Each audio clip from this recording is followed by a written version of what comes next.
Então, boa tarde a todos, né?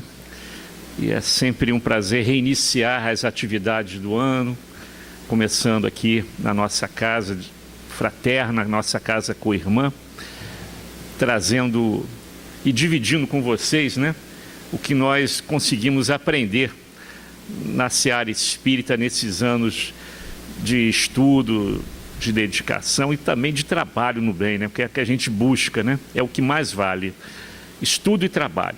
Dificilmente a gente encontra uma página de Emmanuel ou de André Luiz, essas páginas que são distribuídas em várias casas espíritas, né?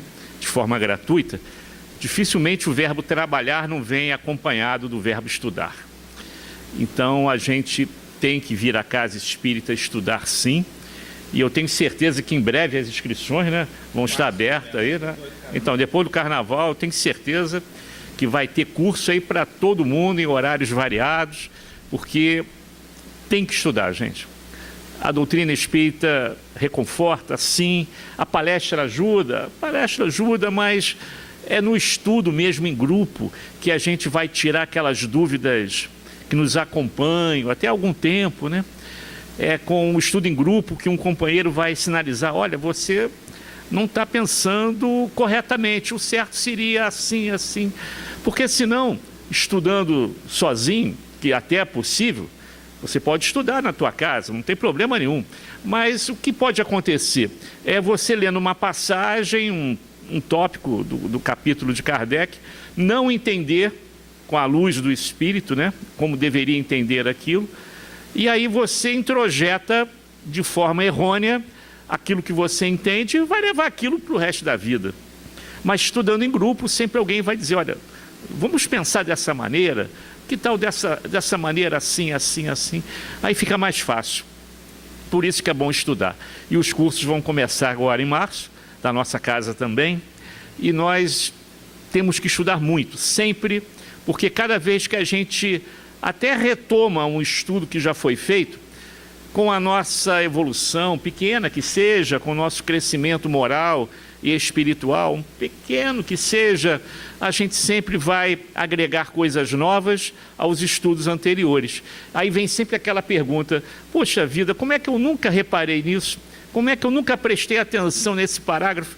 É porque você não estava apto a entender, e depois com o conhecimento, com a experiência, com a maturidade, a gente aprende. O Chico nunca parou de estudar o Evangelho, ele desencarnou com o Evangelho no bolso, mesmo no hospital, ele levou o Evangelho para lá, ele nunca parou de ler o Evangelho, e ele dizia isso, que cada vez que eu lia, cada vez que eu relia, eu aprendia mais, né? E hoje nós fomos contemplados com o início do capítulo 3, da parte 3, melhor dizendo, do Livro dos Espíritos, das leis morais. É um item, é uma temática que Kardec selecionou na totalidade da parte 3 do Livro dos Espíritos. Todas as leis morais Kardec coloca ali para a gente estudar, para a gente entender o que está acontecendo ao nosso redor. Muitas coisas que estão acontecendo na mídia, até desastres naturais, ou não, né? Que tem uns que são naturais, outros são provocados pelo homem, né? Tudo isso é explicado dentro das 10 leis morais que Kardec nos coloca. Hoje nós vamos dar apenas a introdução, mas todas as leis morais, repito, as 10 que ele nos apresenta, são elucidados à luz da doutrina espírita, à luz da razão, do bom senso, da lógica. Então a gente vai estudar e entender o porquê das dificuldades, dos sofrimentos, da dor, do choro e do ranger de dente, como está às vezes lá no Evangelho, das dificuldades reencarnatórias, da nossa ambientação reencarnatória, o porquê das tragédias, né? Naturais ou não, como nós falamos. E tudo isso Kardec, com a ajuda dos amigos espirituais, nos apresenta de forma bem clara o porquê disso tudo acontecer num planeta bem primitivo ainda, que é o planeta Terra, um planeta de provas e expiações. Portanto, essas coisas têm que acontecer num planeta deste tipo, com espíritos que reencarnam ainda brutalizados pela ignorância como nós. Portanto, o planeta Terra é o planeta certinho para nos receber. Enquanto a gente ainda estiver vinculado à inveja, à vingança, ao egoísmo, à vaidade, a gente não vai sair daqui, pessoal. Daí, as complicações que trazemos do passado, os resgates que temos que fazer pela lei de ação e reação, que é uma lei natural, e nós vamos ver hoje isso aqui, é uma lei natural. E se o nosso passado for delituoso, a nossa consciência vai vibrar dizendo, olha, tem que dar um jeito nisso. Você não vai crescer, não vai evoluir com esse homem velho dentro de você. Você vai ter que se modificar. Você vai ter que reparar os erros do passado. E com aqueles espíritos que você prejudicou. E a Terra é o planeta certinho para a gente planejar esse tipo de programação reencarnatória. A partir do momento que a gente vai crescendo moralmente, espiritualmente, esse tipo de prova vai deixando de existir, até que um dia você já vai viver em um outro orbe. Não um orbe de regeneração, como esse que nós vamos entrar. Porque na regeneração, o mal ainda vai existir. E num menor grau, numa menor intensidade, mas ainda vai existir. O mal não acaba, não. Mas num planeta de felicidade, sim, ele não existe mais. E aí, possivelmente, se você se adiantar do jeito que você quer, com a vontade que você quer, com a reforma íntima que você deseja e planeja e realiza, aí você não precisa mais reencarnar aqui. Irá para um planeta de felicidade, onde guerra, terrorismo, assaltos, violência, morte, mortes violentas, isso não existe mais, pessoal. E nós vamos chegar lá, porque se existe determinismo na doutrina espírita, essa é uma delas, que nós fomos criados para sermos espíritos felizes, espíritos puros, de primeira ordem, como Jesus. Nós vamos chegar lá. Vamos, tem muito caminho pela frente, muitos anos-luz que nos distancia de Jesus, mas nós vamos chegar lá, aos pouquinhos. Nós estamos no início da nossa evolução, pessoal. Nós estamos num planeta primitivo porque ainda somos crianças espirituais, como diz Emmanuel. Estamos nos primeiros degraus da escala infinita do espírito. Então temos muito que crescer, muito que aprender, muito que evoluir, muito que reencarnar, muito que testemunhar. E aí nós vamos passo a passo, bem lentamente, como tudo que acontece na natureza, né? É de forma lenta, é gradual, quase que imperceptível. Mas a gente evolui, pessoal. Com certeza, nessa encarnação, nós que estamos aqui, podemos dizer, puxa vida, eu cresci. Vejam, nós já estamos numa casa espírita. Onde a gente poderia imaginar isso em algumas encarnações passadas? Está vivenciando o Evangelho de Jesus plenamente. Porque a casa espírita estuda exatamente aquilo que Jesus falava há mais de 2000 anos atrás. Mas com o levantar do véu, né? A gente aqui levanta o véu da verdade. Os amigos espirituais interpretam, nos dão de bandeja tudo aquilo que Jesus falou e que naquela época nós não tínhamos ouvidos para ouvir. E aí ele nunca nos abandona, né? E prometeu, não tem problema, eu enviarei um Consolador. E o Consolador chega em meados do século XIX, com o advento do Livro dos Espíritos, esse mesmo que estamos estudando hoje, e levanta o véu da verdade. esclarecendo ponto por ponto tudo aquilo que Jesus falava. E naquela época ele já falava de reencarnação, perispírito, pluralidade dos mundos habitados. Falava disso tudo, pessoal. A gente que não entendia, né? E hoje a gente bota o pé na casa espírita. Com os nossos erros ainda, claro, ninguém vira santo. O fato de chegar numa casa espírita não significa nada. Ninguém vira santo por estar aqui.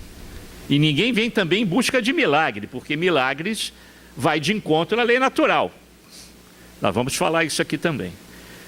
Nós chegamos a uma casa espírita para buscar entendimento, o porquê do sofrimento e da dor, o porquê de tantas dificuldades nessa encarnação, os conflitos íntimos. Porque quando eu abro a janela e olho para o vizinho, tudo está dando certo, mas aqui em casa nada dá certo. Quando a gente consegue alguma coisinha materialmente falando, desaba tudo e a gente tem que começar tudo de novo. Quando é que isso vai acabar? O porquê da dor, do sofrimento, porquê das doenças chamadas kármicas, espirituais, tanto sofrimento. Eu olho para o vizinho, tudo bonito, você acha, né? Tudo bonito, mas aqui dentro. Então a gente tem que vencer a inveja, a gente tem que vencer o orgulho, para tentar explicar isso tudo. Porque se estamos na Terra, se estamos nesse momento de dificuldade que o planeta está atravessando, é porque alguma coisa nós fizemos lá atrás. De forma direta ou indireta, contribuímos para tudo isso. E a lei natural se faz presente. Principalmente pela lei de ação e reação. Que na época de Moisés falava de uma maneira diferente, meio brutalizada, como a lei de Talião. Que até algumas jovens da nossa mocidade, pré-mocidade, pensavam que Talião era um rei. Era um rei hebreu. Não. Talião em hebraico significa tal qual é. Então, pela lei de Moisés, num período difícil, muito difícil, ele teve que utilizar da lei de Talião, tal qual é. A maneira que você prejudica alguém, você vai ter contra você a volta, o retorno, a contraparte de tudo aquilo que você realizou, às vezes até em um grau mais elevado. Se você foi pego roubando, iria perder a mão. Se você desse um falso testemunho, perdia a língua. Às vezes os olhos, dependendo da gravidade. Isso não existe mais, entre aspas, que em alguns países muçulmanos ainda tem. Né? Alguns países da Arábia, lá ainda tem. Parece que pararam no tempo, né? Ainda tem aquela perseguição à mulher. Hoje, nos países ocidentais, a mulher tem a liberdade de estudar, de trabalhar, de fazer e se igualar ao homem, intelectualidade, até na forma de trabalhar. Mas nos países orientais, alguns não permitem, não. Ela continua vivendo como se estivesse há mais de 2000 anos atrás. Parece que a evolução, o tempo ali parou, né? Parou, estacionou. Mas não era isso que Deus queria. Não é isso que Deus nos passou através da presença dos grandes profetas. Os grandes profetas, e nós vamos ver isso, foram os precursores da verdade divina, das leis divinas que foram passadas para nós em vários momentos, em todas as épocas da humanidade, com aqueles que foram escolhidos por Deus para realizar tal papel. Então Maomé pregava o amor. Se você conseguir ler com calma e tranquilidade o livro divino, o Alcorão, o livro divino dos muçulmanos, você vai ver que só tem algo que fala de amor, de perdão, amar ao próximo, bem parecido com Jesus. Porque apesar das dificuldades que esse profeta passou na sua época, ele trouxe muita coisa que ainda os irmãos de lá não conseguem praticar, devido ao chamado fundamentalismo religioso, que prejudica qualquer religião. Inclusive tem fundamentalistas na doutrina espírita. Acreditem se quiser. Tem em todo lugar, pessoal. Tem na política, tem na área da educação, na área legislativa, do direito. Tem fundamentalista em todo lugar. Mas esses profetas vieram amando de Deus, no momento certo, e no Velho Testamento nós temos muitos, né? Muitos deles, trazendo a verdade numa época cheia de conflitos, algumas coisas pessimamente traduzidas, né, no Velho Testamento, mas aí nós temos a doutrina espírita, né, resgatando, né, esse véu da verdade, levantando o véu da verdade. Temos também os falsos profetas que se aproveitam para marcar presença. E até agora, recentemente, os grandes enviados de Deus, de Jesus, na terra do cruzeiro, e em todo o planeta também, como Gandhi, Madre Teresa, aqui no Brasil, em especial, o nosso Chico, o nosso Bezerra, o nosso Eurípides, ícones da doutrina e da religião universal que vieram trazer amor, paz, compreensão, e que se fosse da igreja seriam santos, né? Pelos milagres, entre aspas, né, que realizaram.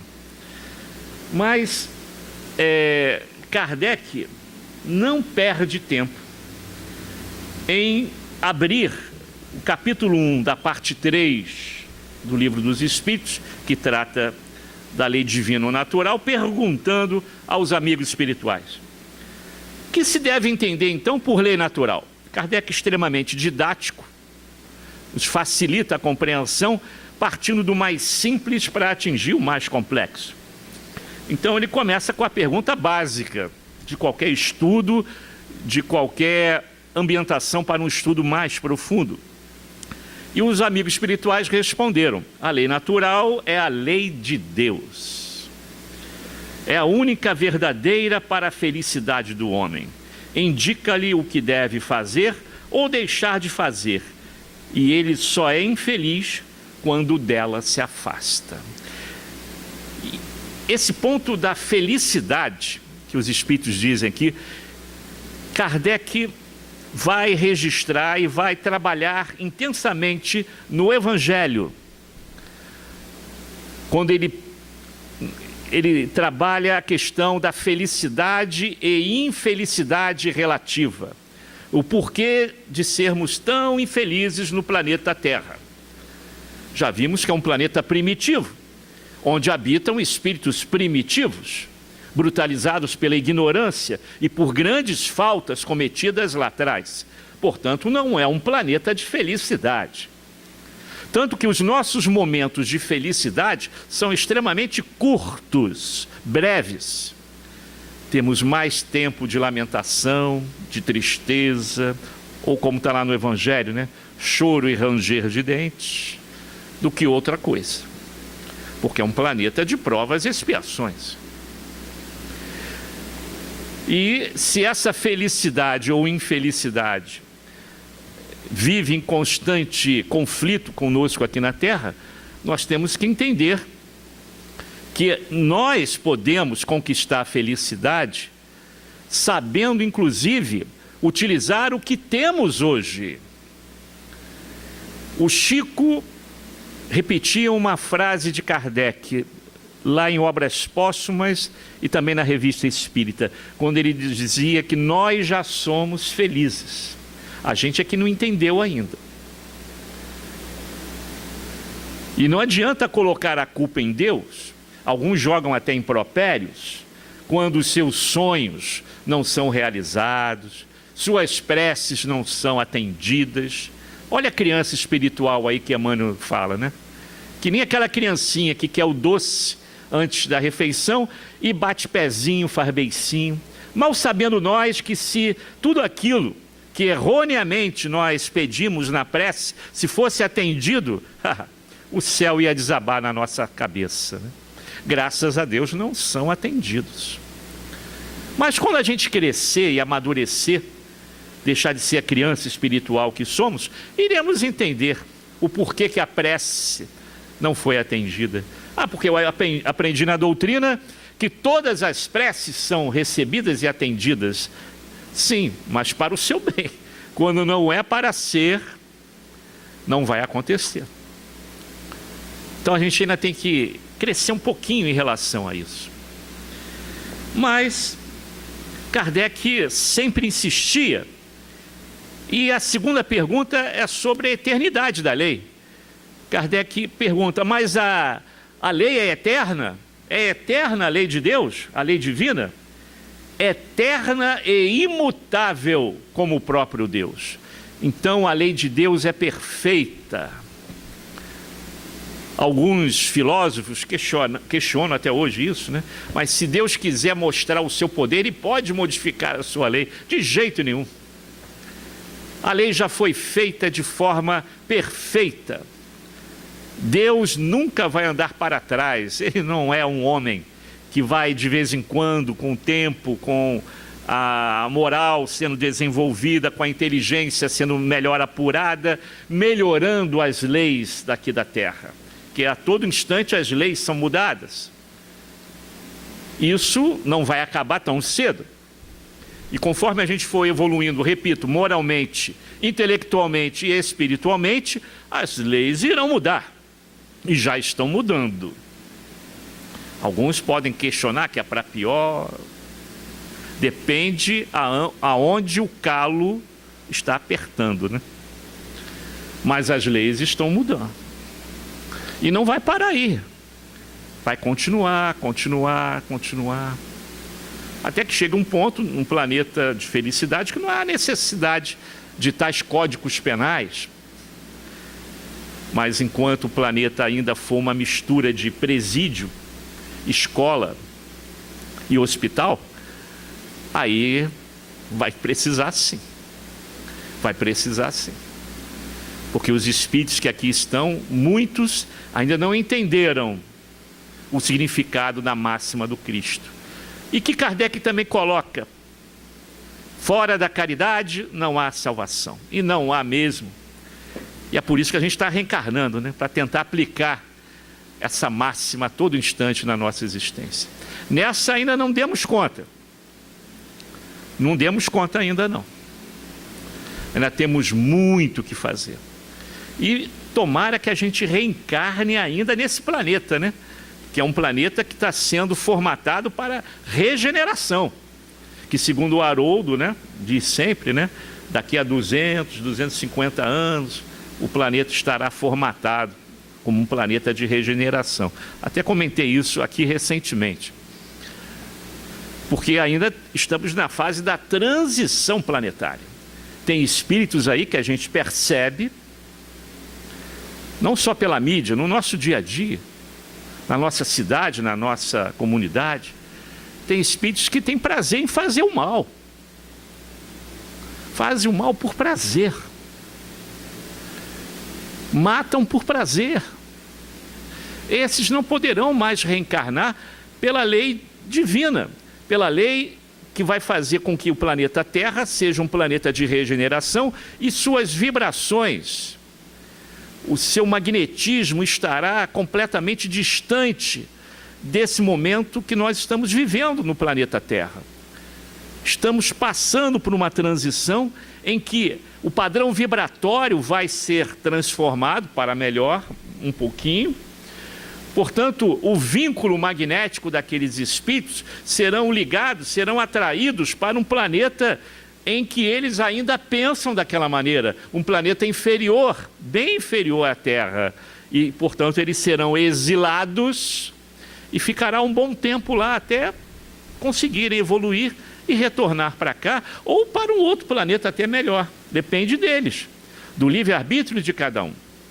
E pela péssima opção que fizemos no nosso livre-arbítrio, estamos aqui hoje, pessoal.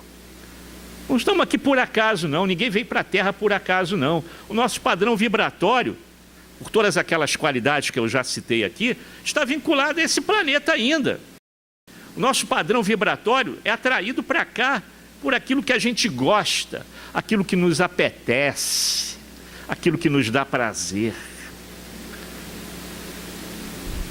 Inclusive, atraindo os espíritos para provas que precisam passar. Eles são atraídos por esse efeito magnético. Aqui nós vamos estudar 10 leis morais, que eu vou tentar reproduzir aqui no quadro, de uma maneira que a nossa garotada da mocidade não esquece jamais quais são essas 10 leis morais. É um truque que a gente faz desde muito tempo. Eu vou usar aqui o quadro. Deixa eu anotar aqui. Não sei se vai dar lá.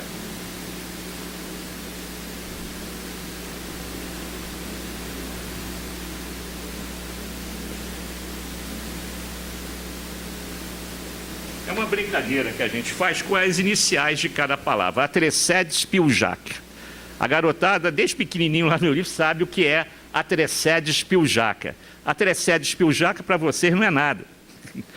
Palavra maluca, não é neologismo de nada. Atrecédes Piujaca, mas é o início das 10 leis morais. Vai ficar distante porque está gravando, mas eu posso tirar. Que é a lei, não vou escrever aqui não, senão vou perder tempo.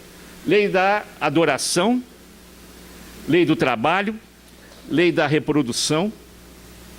Aqui tem atré, porque tem um ezinho aqui, né? Atrecede. Lei da conservação, lei da evolução, lei da destruição, lei da sociedade, lei do progresso, lei da igualdade, liberdade, justiça, amor e caridade, que Kardec colocou numa lei só. Justiça, amor e caridade. Então, adoração, trabalho, reprodução, conservação, evolução, destruição, sociedade, progresso, igualdade, liberdade, justiça, amor e caridade. A garotada lá desde pequenininho vai, atrecede Piujaca, vai olhando aquilo, aí quando chega na idade madura não esquece mais. E aí nós temos a lei da destruição, acabei de falar, é o D. E o P de progresso. Lei da destruição, lei do progresso, lei da conservação, tudo isso está encaixado num pacote ligado à sustentabilidade do planeta. E que o André Trigueiro fala muito bem sobre isso. Inclusive, nessa tragédia recente, em Brumadinho, não foi o outro assunto que a garotada da mocidade do Eurípides tocou, né? Há 15 dias atrás, o assunto foi somente esse. E tivemos que dissecar essa tragédia, já até anunciada, como outras vão acontecer. Aliás, no livro A Gênese, Kardec afirma que várias tragédias naturais de expiação coletivas acontecerão nessa transição planetária. Ele deixa isso bem claro lá num dos últimos capítulos da Gênese. Ele fala até da inclinação do eixo terrestre, que conforme ele vai se inclinando levemente, imperceptivelmente, vai provocar desastres naturais, tsunamis, furacões, vulcões que vão explodir. Muita coisa vai acontecer, pessoal. Kardec deixa isso bem claro. Para a equalização da formatação da crosta terrestre, e que esses desencarnes, essas provas coletivas, se façam presente ainda há tempo de manter esses espíritos ainda reencarnando no planeta Terra. Então, quando a gente bota a nossa visão de espírita, o nosso raciocínio de espírita para funcionar, nós vamos interpretar tudo isso de uma maneira diferente, como a mídia está fazendo. Até mesmo mostrando a luz da doutrina espírita, que aquelas 300 vítimas de Sobradinho e essas 6 de ontem, chegou, parece que a 6. Não ocorreram por acaso, não. Mas isso é papo de espírita, né? A gente não pode ficar falando isso lá fora para todo mundo, que a maioria não vai entender o que a gente vai falar, não. Isso é papo de espírita para espírita. E a gente sabe o porquê. A gente sabe o porquê que os 300 se concentraram ali. Só não sei explicar isso de forma didática para vocês. A gente entende. E, aliás, quem explicou melhor isso foi o Haroldo. Vocês devem ter recebido um WhatsApp de 12 minutos, 13, o Haroldo tentando explicar isso, que é difícil. É dificílimo. Eu até hoje fico admirado com o poder divino e com as estratégias que os amigos espirituais da falange de Jesus, que são os espíritos de primeira ordem, os espíritos puros de primeira ordem, que nós vamos chegar, que segundo Kardec são co-criadores, trabalham na criação junto com Deus, trabalham e chegam a conhecer Deus, que é uma coisa impensável para nós. Conhecer Deus como se fosse alguma pessoa, algum espírito. Não é isso. É impensável para a gente entender quem é Jesus hoje. Imagina Deus. Mas Kardec diz textualmente: seremos espíritos co-criadores, iremos trabalhar, iremos produzir com Deus. Tanto que Jesus dizia: vós sois deuses, tudo que eu faço um dia vocês poderão fazer também. E nós vamos fazer. Mas eu fico impressionado com toda a minha ignorância espiritual, porque eu não consigo explicar, e o André também não, o André Trigueiro também não conseguiu. Ele tentou ir pela área da sustentabilidade e pelas leis do homem, da natureza, foi extremamente claro nesse aspecto, tanto que se esses que provocaram tal coisa escaparem da lei humana, não vão escapar da lei divina. E o Haroldo explicando pelo magnetismo, que a gente acabou de falar aqui, que essa energia magnética ligada ao nosso passado delituoso fez com que se encontrassem os 300 naquele local, naquele momento em que a prova iria ser iniciada. Agora eu fico imaginando, que engenharia reencarnatória é essa? Que faz com que as pedras rolem e se encontrem no mesmo lugar, no mesmo local. E quem não tinha que desencarnar, não desencarnou. Repare que houve aquele pessoal da caminhonete, né? Que parece que a onda aquilo ali era uma lava fria, né? Aquele monte de lama era uma lava, como no vulcão, só que fria. E enviou eles lá para cima e eles não sabem explicar, sobreviveram. Porque milagre não existe, né? Acabamos de falar aqui. Milagre não existe. É porque eles não estavam programados para desencarnar daquela maneira. Quem sobreviveu é porque não estava programado para morrer assim. Os que sobreviveram na tragédia de ontem, há 8 anos atrás, da Serra Fluminense, em que muitos corpos ainda não foram encontrados. Quem é que estava ali? Nós não sabemos, mas não estava ali por acaso. Mas eu me questiono, e um dia nós vamos aprender isso, entender cientificamente isso. Como é que ele se reúne ali? Ah, mas ele tem uma programação a cumprir. Mas se reuniram todos numa queda de avião. Mais de 100 vítimas. Como é que eles marcaram as passagens para aquele mesmo dia? E quem não era para desencarnar sempre tem uma desculpa, né? Ah, eu fui convidado para uma reunião, eu perdi o voo, cheguei atrasado, o meu filho ficou doente. Aí vão dizer logo que foi milagre, né? Não, porque ele não estava programado para morrer assim. Então eu fico pensando, essa engenharia reencarnatória, onde está programado, inclusive, esse tipo de prova que a gente tem que passar. Olha como é que a gente está tão longe de entender essas coisas. Temos apenas que exercitar a nossa fé. Mas eu repito, isso é papo de espírita para espírita. Porque não é assim que nós vamos consolar uma mãe aflitiva que perdeu o seu filho, o seu marido, num acidente como esse. Você tem o risco até de levar uma cusparada na cara, um tapa na cara. Então, a gente tem que filosofar sim, refletir, e chegar perto, consolar, e no momento certo, que esse momento vai chegar, porque a dor é uma forma de despertamento, né? A gente sabe disso. O despertar pela dor é muito comum. Apesar que não era preciso ser assim, mas devido à nossa pequenez espiritual, a coisa acontece dessa maneira. Vem pela dor. Aí dá aquela estocadinha para você despertar. Mas não precisava ser assim. Mas nós é que optamos. Nós é que optamos ser desta maneira.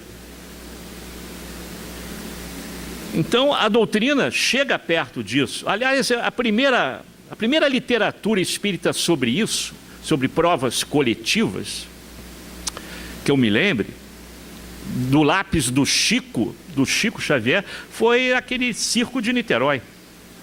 Década de 60, né? Foi década de 60. Foi a primeira, porque depois veio Joelma, aí teve alguma literatura espírita sobre isso também, do edifício Joelma, né? Veio outras também, mas a primeira que eu me lembro, agora me corrijam se tem outra anterior, pelo lápis do Chico, foi essa aí, da tragédia de Niterói. Um circo em que apenas uma criança sobreviveu. E que tinha que sobreviver porque ela não tinha nada a ver com os circos romanos na Gália francesa, onde eles aplaudiam ali a morte dos cristãos na arena romana, seja por leões, gladiadores, ou simplesmente em banhar o cristão em betume, colocar num poste empanado para iluminar o Coliseu, a arena romana. Eram pessoas que apenas batiam palmas. Estavam nas arquibancadas batendo palmas.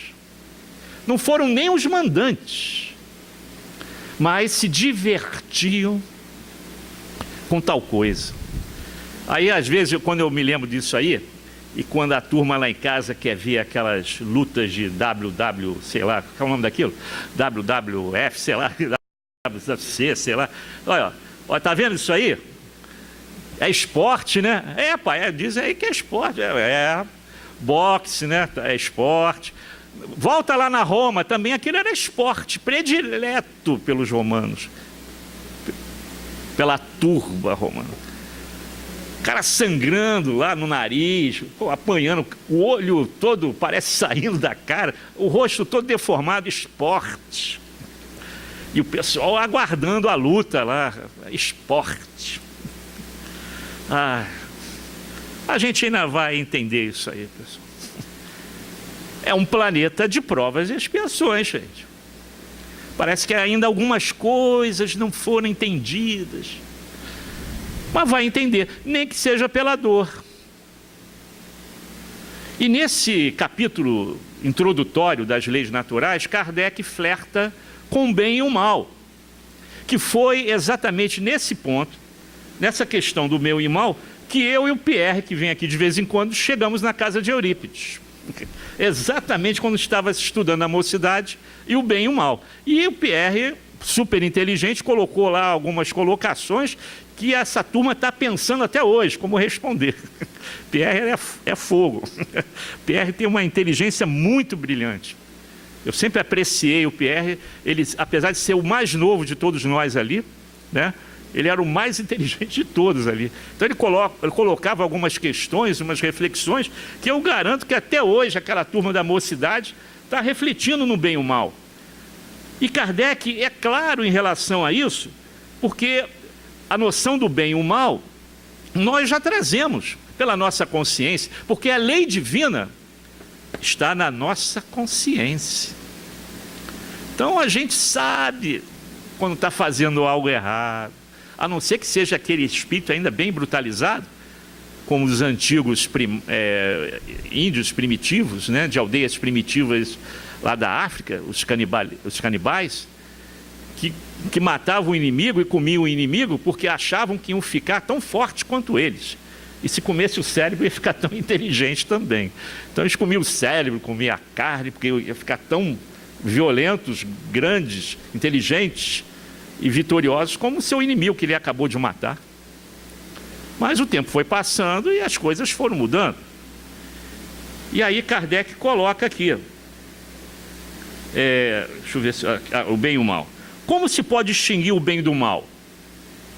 Mas o Pierre colocou isso de uma maneira tão inteligente que, apesar de Kardec ter respondido, ele complicou a nossa cabeça. E os amigos dizem assim: o bem é tudo que é conforme a lei divina, a lei de Deus. O mal, tudo que lhe é contrário. E é por isso que o mal, às vezes, ganha da gente, porque o mal é audacioso. O mal não pede licença. E Kardec diz claro aqui, com os amigos espirituais, o bem ainda é tímido, cheio de melindres. Se eu tiver que chegar, vamos supor que aqui sejam mesas, ao invés de cadeira. Se eu tivesse que chegar até o final, aquele extintor ali, eu ia sair arrancando as mesas, empurrando cadeiras, chutando pessoas, porque eu não ia ter paciência de pedir, dá licença. Por favor, o bem é assim, né? Bem tímido. Olha, eu vou passar aqui, desculpe se eu te esbarrar. O mal não, o mal vai reto. Sem pensar nas consequências, que elas virão. E virão mesmo. Mas o bem é tímido. A gente tem que ser também audacioso para fazer o bem. Não machucando, não ferindo, não empurrando. Mas nós temos que ser mais inteligentes do que o mal. O mal é audaz. Pratica, às vezes, aquilo para chegar a um objetivo determinado que eles vão atingir, nem que tenha que eliminar alguém que esteja na sua frente. O bem é extremamente tímido e a gente tem que saber trabalhar com isso. E aí, falamos aqui dos profetas, né? Os exemplos que foram dados. Todos aqueles grandes profetas nos foram apresentados, pelo menos no Velho Testamento, para os cristãos, são os exemplos que nos cabe ter. Mas Kardec aí aproveita e pergunta: qual o caráter do verdadeiro profeta? Porque nós falamos aqui do falso profeta. E hoje está cheio, hein? Está cheio. Inclusive se dizendo médium. E temos que abrir um parênteses aqui e dizer que a mediunidade sempre existiu na face da Terra. A mediunidade não é patente da doutrina espírita. Desde que o homem é homem e existe na face da Terra, sempre teve mediunidade. E nós somos médiums. Alguns aqui em alto grau ou em menor grau, ou quase nenhum grau como eu. Só na intuição, que é uma forma de mediunidade. A intuição é uma forma de mediunidade. Mas tem aqueles mais ostensivos, os médiuns videntes, clareaudientes, psicógrafos, companheiros da casa, da mesa mediúnica. Esses são aqueles que exercitam plenamente a mediunidade a favor da caridade ao próximo. Mas sempre teve, tanto que uma vez Moisés escreve lá no Deuteronômio, o 5º livro de Moisés, o livro das leis, proibindo a mediunidade da forma como acontecia lá. O pessoal vendendo mediunidade. Aliás, não mudou muita coisa não, viu? Não mudou muito não. E o pessoal pagava para saber com quem vai casar, se ia ficar rico, quando é que eu poderia herdar a fortuna do meu pai, quando isso ia acontecer. Perguntava as coisas mais tolas e bobas, como ainda vemos hoje em alguns lugares aí do Rio de Janeiro e do Brasil. Alguns são até médiuns mesmo, viu? São até médiuns que se vendem para se beneficiar. Eu me lembro do Chico falando isso, sobre esse tipo de mediunidade. Chico fala sobre isso. E ele diz assim: eu não queria estar na pele dos meus irmãos. Para o Chico falar isso, o negócio é feio, hein?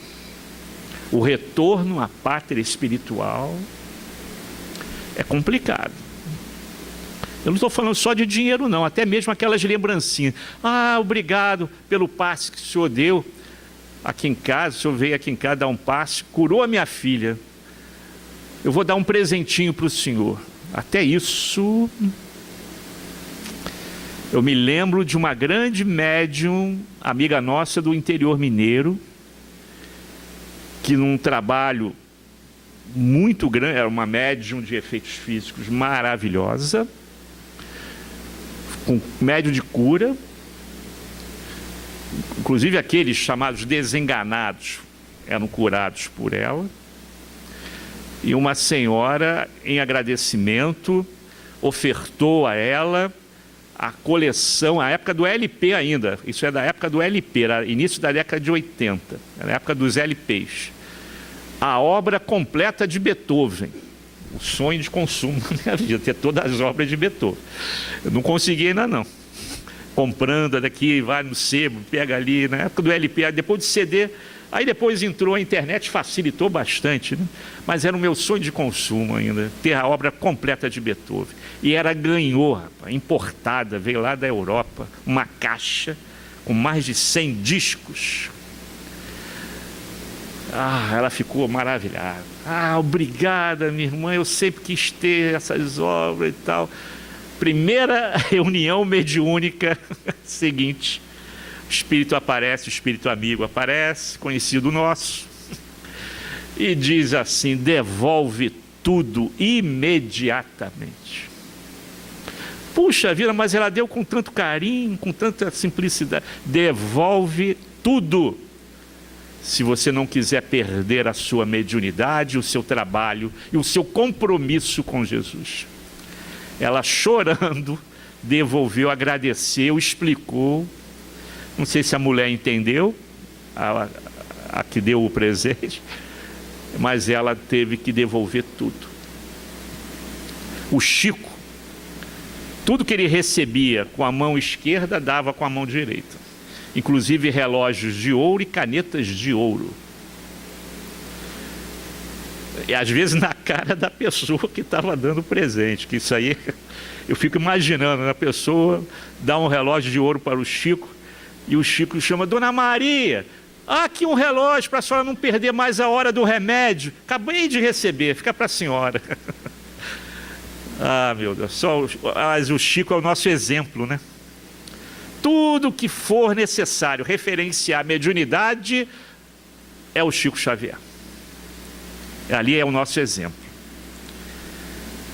E finalizando, qual seria então, já que Deus enviou profetas, espíritos como Bezerra, o Chico, o nosso querido Eurípides, está todo mundo aí dando exemplo, deixou registrado o seu compromisso com Jesus, mas isso aí é coisa de hoje. Na época de Kardec não tinha Eurípides, não tinha Bezerra, muito menos Chico, para alguns entender a piada, né? Mas aí a gente pergunta então, qual seria então o maior exemplo? Aí nós chegamos à questão 625. É essa a questão com a menor resposta do Livro dos Espíritos. É a questão 625, olha ela aqui. Qual o tipo mais perfeito que Deus tem oferecido ao homem para lhe servir de guia e modelo? Uma resposta, uma palavra, 5 letrinhas: Jesus. Ponto final. Foi o melhor exemplo que nós tivemos. A segunda revelação, segundo Kardec, né? Primeira Moisés, segundo Jesus, terceira a doutrina espírita. Jesus, o melhor exemplo a seguir, mostrou tudo que a gente tem que entender, não escreveu nada, como também um daqueles chamados precursores da doutrina, que Kardec chama de precursores, que foi Sócrates, né? Platão, seu discípulo, ainda escreveu alguma coisa sobre ele, mas Sócrates e Platão é considerado por Kardec, lá na introdução do Evangelho, como precursores da doutrina espírita. Tudo que a gente fala hoje, eles falavam. Então, os espíritos não estão certos em todas as épocas. A lei da natureza sempre esteve presente e na palavra de vários profetas, inclusive Sócrates e Platão. Os grandes deuses da Índia, reverenciados como ícones, endeusados, Buda, esses homens vieram aos pouquinhos, e outros, Gandhi recentemente conosco, trazendo como um grande profeta que foi. Jesus é considerado pelos hebreus também como um grande profeta. Pelo menos isso, né? Já que não reconheceram ele como deveria ser, na figura que ele deveria representar, os judeus não aceitaram dessa maneira, mas aceitam ele sim como um grande profeta hebreu. Então, mesmo assim, Jesus é considerado o nosso maior exemplo. E aí vocês, começando a estudar a lei natural, a lei divina, vão entender várias coisas. As tragédias naturais, que são às vezes necessárias, que é a lei da destruição. Na lei da destruição, vocês vão entender o porquê dos tsunamis, como aquele que aconteceu num cantão asiático, há uns 10, 12 anos atrás, mais de 10 anos atrás, dizimando o litoral daquela população, morrendo gente, turistas também morreram ali. E repito, ninguém desencarnou por acaso, só sobreviveu aqueles que tinham que sobreviver. Aí você vai ler o livro do Divaldo, Transição Planetária, ele vai explicar o porquê de tudo aquilo. Hoje é um paraíso aquela área afetada pelo tsunami. Antes era um paraíso sexual de todo o norte da Europa. Os países nórdicos iam passar as férias lá em busca de aventuras sexuais, inclusive com crianças. A atmosfera fluídica era pesadíssima. As vibrações magnéticas eram as piores possíveis. As energias entorpeciam o corpo de encarnados e desencarnados. Foi necessário uma tragédia. Por isso que a gente vê lá no Livro dos Espíritos, no tema da guerra, que às vezes a guerra é um mal necessário para destruir. Alguns países da Europa Ocidental se recuperaram. Podemos citar 3 em especial: a Alemanha, a Itália e o Japão. Conseguiram se recuperar. A Itália ainda demorou um pouquinho, mas muitos daqueles que se sentiram desamparados, né? Porque nessa hora o pessoal, no seu egoísmo, pergunta lá: onde está Deus? Não está vendo isso que está acontecendo? Não está olhando para mim? Olha também o egoísmo maior, né? O egocentrismo máximo da criança espiritual que está em nós. Não está vendo que eu estou sofrendo? E mal sabe que passariam 30, 40 anos, 30 anos, e tudo aquilo seria reformatado numa nova Europa, como nesse continente asiático também. Um novo país. Parece que hoje você respira um ar mais leve, novas escolas, hospitais moderníssimos. Um outro país. Mas às vezes é necessário tal coisa. Quando o homem insiste ainda em ir de encontro à lei de Deus. E a natureza devolve, né? Tudo aquilo que o homem faz contra a natureza. Foi por essa ótica que o André Trigueiro explicou o que aconteceu, tanto em Mariana como agora em Brumadinho. E repare, não para aí não. Kardec diz, não para aí não. Muita coisa ainda vai acontecer. Em todo o planeta. Em todo o planeta. E aí, conforme esses espíritos vão sendo retirados, ou aqueles que vão aproveitar a tragédia para se programarem numa nova encarnação, os maus que fazem o mal por prazer serão exilados, e os espíritos bons vão entrando para preparar o nosso planeta para um planeta de regeneração, e o nosso Brasil, coração do mundo, pátria do Evangelho. Os tempos são chegados, né? Então cabe a nós estudar a doutrina, e estudar muito para entender essas coisas que aparentemente soam sem nexo para cada um de nós. Tá ok, pessoal? Depois do carnaval, compromisso com o estudo. Muita paz a todos e até uma próxima visita a vocês aqui. Muita paz. Agradecemos nosso irmão por trazer essas reflexões para a gente. É uma das principais